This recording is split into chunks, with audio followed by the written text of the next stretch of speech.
Hi, welcome back to the Angels Modelling and Railways. Yeah, I'm not the most prolific YouTuber, getting stuff out every week. I'm pretty tired just now because I've just finished, I'm on night shifts at my work just now. We do a month of night shifts, so anybody that does night shift, I'll appreciate the fact that this is early morning and I've just done a full night's work. So yeah, anyway, no excuses. The fact is that somewhere in the past few months I kind of lost my mojo as far as getting on with doing projects and stuff to do with the railways as it were, because I've obviously got the narrow gauge in the garage and I've got this as well. Still pondering what to do with this. It's a decent space in here, but the layout's not going to stay in here. This will eventually go into the garage, and the idea is to lift these curves. If I can lift those curves and extend it and make it wider, so that the longer wheelbase locomotives that I've got a really nice Rapido, an Ontario Northland livery. I think it's an F7A unit or the E7A unit. Been that long since I've looked at it because it doesn't run on this, but I want to maybe possibly make wider curves on it, but I'm really up against it because in this area here I actually have Das clay on either side of the track, and all this is Das clay, so pulling it up on either side, on either end, it's the same sort of road idea with Das clay, so it's going to cause a fair bit of damage as it were. But in certain aspects, once the curve comes out and extends, I've got to actually extend all the wood and the baseboard to accommodate it, make it wider, make it deeper. And this involves pulling all this up and kind of doing a full rebuild in either end.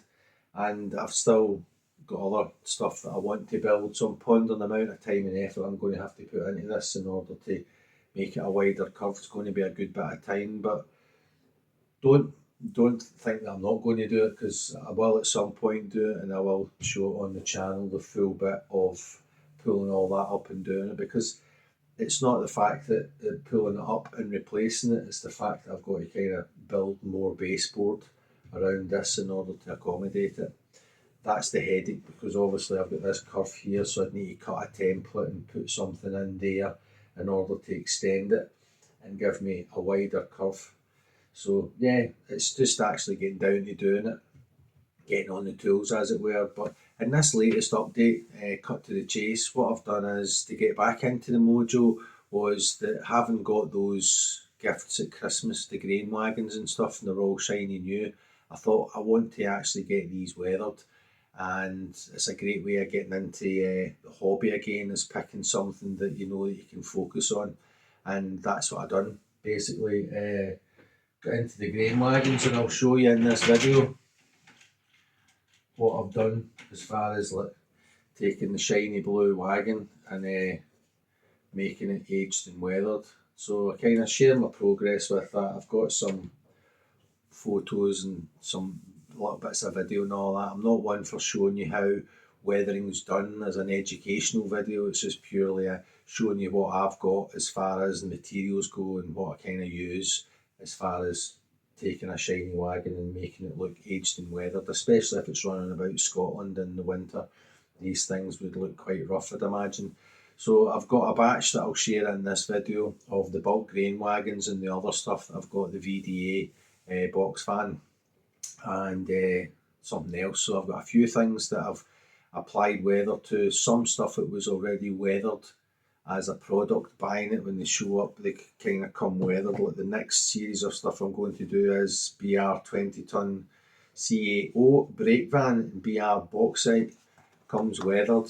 But what I usually do is, even though they come, they've got the little bit of weathering on it, I feel as though it needs a little bit more, and it gives you a little kind of a base to work off of. So for example, on this box fan, which I do really like, on this box fan, it's got weathering on it, it's actually pretty decent, but the roof and all that still needs something, and the wood just needs toned down. So I go online and I look at pictures. That's something I like to do, is to actually get photographs of the original stock and then kind of use that as a basis of my weathering. So a lot of this stuff that I've done is based off actual grain wagons, and as it will be with the brake van. So without much further ado, as they say in all YouTube videos, let's crack on with what I've done weathering wise, and I'll catch you at the end.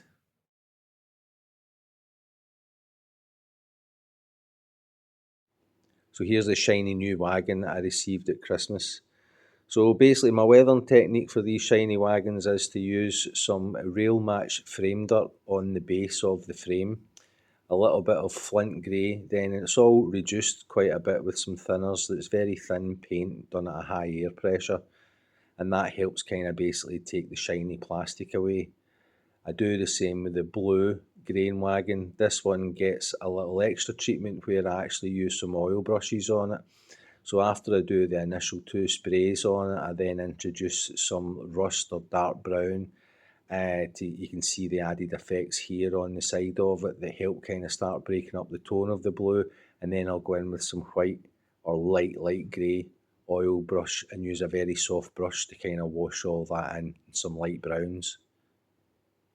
This grain flow wagon came as a weathered wagon, so there is a little bit of spray on it, but I went to town with it. Same again, using the oils mostly on this one.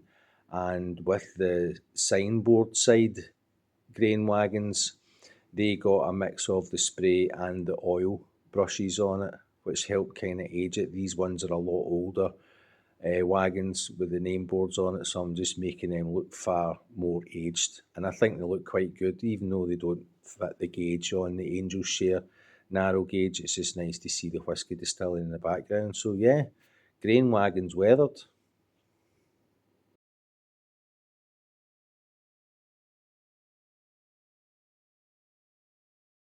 Now on to the VDA wagon, the rail freight one. That came pre-weathered again, but I've added some more on it using the rail match frame dirt on it, and not so much with the grey this time. But here you can see the medium grey, the rust, the hull red, and the panel accent colour are all the materials that I used to kind of create this look here.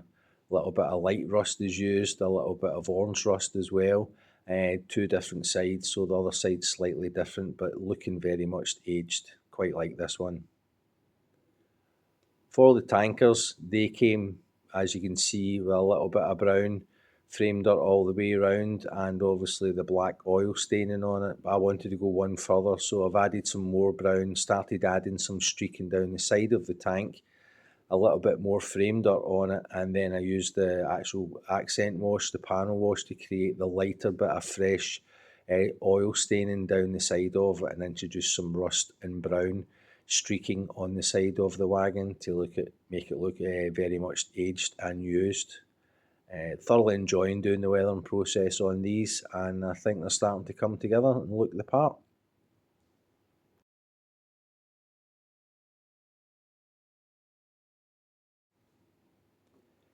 So here we can see that I'm using the rail match frame dirt on these CCT parcel vans. Again, it's a very high pressure. Pick the technique up off of Boomer dioramas, where you have a high pressure, a very thin wash-like colouring, and gently pull back on the spray lever so that you're only releasing a little bit of a time and you're not dumping a load of paint onto the surface. And it really helps kind of spread it out, fill in all the gaps. The wheels do get the same sort of treatment, but this gives you an overall idea of how these parcel vans look. This one was already a little bit weathered, but I've just went a little bit further on these. Same with the Sonic models ferry van. They came pre-weathered and they look great, but added a little bit more frame dirt. After they're all done with that, I get some matte lacquer and spray that on, and that helps seal it all in, so they have a nice matte finish and an even tone overall. So very happy with the weathering, and it certainly helped me get my mojo back.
yeah, so while you were watching that, I went and got myself a cup of tea, drinking out of my Zach Sabbath mug. Guy used to play guitar with Ozzy Osbourne, does a Black Sabbath tribute. It's called Zach Sabbath after his name, Zach Wild. And superb, excellent. And if you like Black Sabbath, check out what Zach does with the songs. They're amazing, and he sounds pretty much like Ozzy. So that's a Brucey bonus. But yeah, thanks for watching.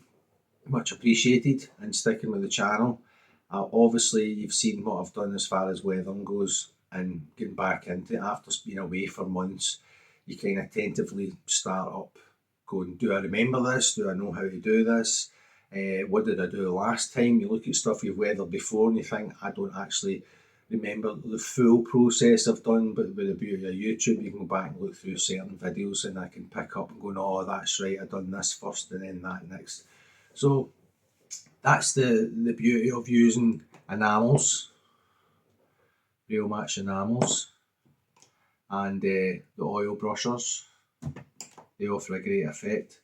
I've got some acrylics there as well, and altogether using those mediums helped create the effects that I've got on my wagons. So very happy with it, and it's nice to get the mojo back.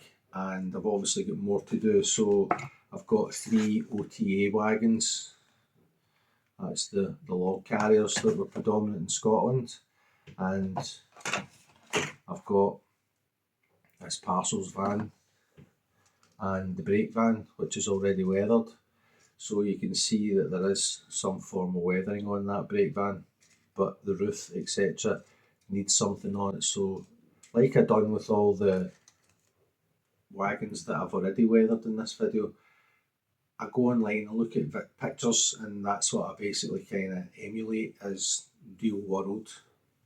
In that case, it'll be a brake van, a grain wagon, the VDA. So that's the beauty of going on the web. You can get pictures of the era of the time and weather and age them accordingly. Now, I've still to build up my confidence as such, and I don't know why I've got a kind of mind block on doing my nice shiny BR blue, my class 8 that's sitting up there, and I've got my class 37s and stuff. Because these are kind of high ticket value items, you're a little bit tentative about just diving in and doing it.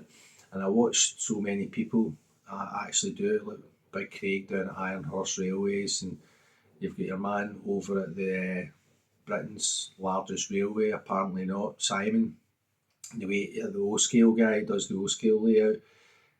His weather and repainting and all that of locomotives, he just kind of batters right in, and I admire that, and it's something that I will be doing. So when I do it, I will share it. Squeaky bum time, as they say, but I will be doing it, and I look forward to kind of aging up my BR Blue locomotives. So yeah, thanks again for tuning in, sticking with the channel, and the next time round there'll be a little bit more weathering again, but I will probably go in depth. I'll do like the full process of taking that from looking like that to looking more like this. So more of a kind of how to, or how I do it, as it were. It's not like there's more than one way to skin a cat, as it were. So yeah, thanks again for tuning in. I'll catch you in the next one, and long live Aussie.